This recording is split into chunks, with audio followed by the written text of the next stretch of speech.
তো বন্ধুরা আজকে সবাই মিলে আমরা দেখে নিই কীভাবে গুলাব জামুন তোমরা আটা দিয়ে বানাবে ঘরে, ঠিক আছে? তা আবার খুব কম খরচায়, খুব এক্সাইটিং হতে চলেছে। চলো দেখা যাক।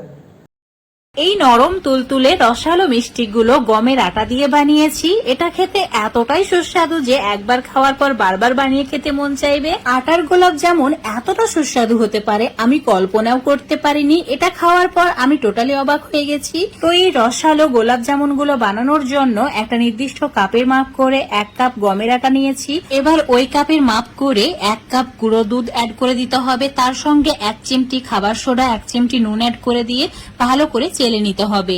চালা হয়ে গেলে মিশ্রণের মধ্যে অ্যাড করে দিতে হবে বড় চামচের 1.5 চামচ ঘি। আর ঘিটা অ্যাড করার পর হাত দিয়ে ভালো করে মেখে নিতে হবে। 1 মিনিট সময় ধরে ভালো করে মেখে নিয়েছি আর মিশ্রণটা খুব সুন্দরভাবে রেডি হয়ে গেছে। এবার আগে থেকে জাল করা দুধ নিতে হবে, আর অবশ্যই ঠান্ডা দুধ নেবে।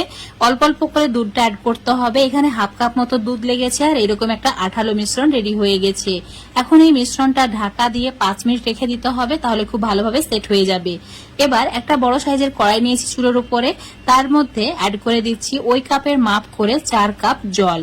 তো জলের পরিমাণটা এখানে 4 কাপ নেবে আর ওই কাপের মাপ করে 3 কাপ মতো চিনি অ্যাড করে দিতে হবে। এবার চিনি শিরার মধ্যে অ্যাড করে দিতে হবে 2টি এলাচ ফাটিয়ে নিয়ে তারপর অ্যাড করবে। আর দিতে হবে অল্প একটু কেশর। কেশরটা তোমরা চাইলে না দিতেও পারো। এবার একটু ওয়েট করতে হবে যাতে চিনিটা ভালোভাবে গলে যায়। চিনি গলে গেলে হাই ফ্লেমে 5 মিনিট মতো ফুটিয়ে নিতে হবে।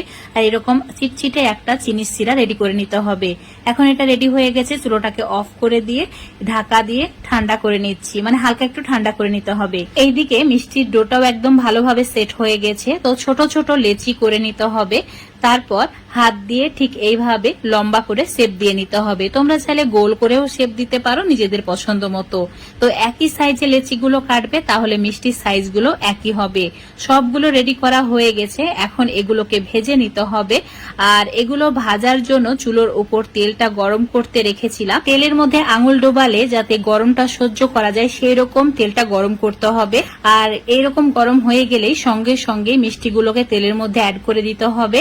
আর চুলোর ফ্লেমটা মিডিয়াম টু লো রাখবে, মানে হাই ফ্লেম করলে হবে না, মিডিয়াম টু লো ফ্লেমে মিষ্টিগুলোকে ভাজতে হবে। যখন দেখবে মিষ্টিগুলো অটোমেটিক এরকম করে ভেসে উঠছে, তখন ঠিক এরকম করে ঝাঁকিয়ে নিতে হবে। এই সময় হাতা বা খুন্তি দিয়ে নাড়াচাড়া করলে হবে না।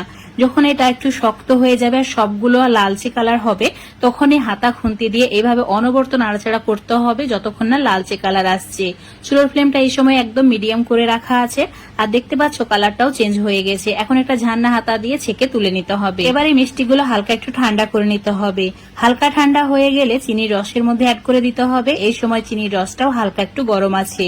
তো এখন এটাকে দিয়ে দেওয়ার পর হাতা বা চামচ দিয়ে এভাবে একটু নাড়াচাড়া করে মিশিয়ে নিতে হবে। তারপর ঢাকা দিয়ে 2-3 ঘন্টার জন্য রেখে দিতে হবে। তোমরা যদি রাতে মিষ্টিগুলো বানাও তাহলে সারা রাত্রি এভাবে রেখে দেবে, সকালবেলায় একদম এইরকম হয়ে যাবে। আমি রাত্রে বানিয়ে সকালে তোমাদের দেখাচ্ছি। দেখতে পাচ্ছ মিষ্টিগুলো রসে ডুবে একদম ফুলে উঠেছে। এতটা রসালো হয়েছে যে মুখে দিলেই মিলিয়ে যাবে। আজকের এই আটার গোলাপ জামুনের রেসিপিটা তোমাদের কেমন লেগেছে অবশ্যই কমেন্ট করে জানাবে। যদি ভালো লেগে থাকে বাড়িতে অবশ্যই ট্রাই করে দেখবে, তারপর লাইক শেয়ার করে দেবে। রেসিপিটা ফেসবুক পেজ থেকে দেখলে পেজটাকে ফলো করে নেবে, ইউটিউব থেকে দেখলে চ্যানেলটাকে সাবস্ক্রাইব করে রাখবে আরো এরকম রেসিপিগুলো পাওয়ার জন্য। এখন তোমাদের একটা মিষ্টি কেটে দেখিয়ে দিচ্ছি। দেখতে পাচ্ছ কতটা রসালো হয়েছে মিষ্টিগুলো, যেমন নরম তুলতুলে সেই রকম রসালো, মুখে দিলেই মিলিয়ে যাবে। খেয়ে কেউ বুঝতেই পারবে না এটা আটার তৈরি। বাড়িতে ছোটখাটো অনুষ্ঠান হলে আমার রেসিপি ফলো করে একবার হলেও এই আটার গোলাপ জামুনটা বানিয়ে খাওয়াবে। যে খাবে সেই প্রশংসা করবে।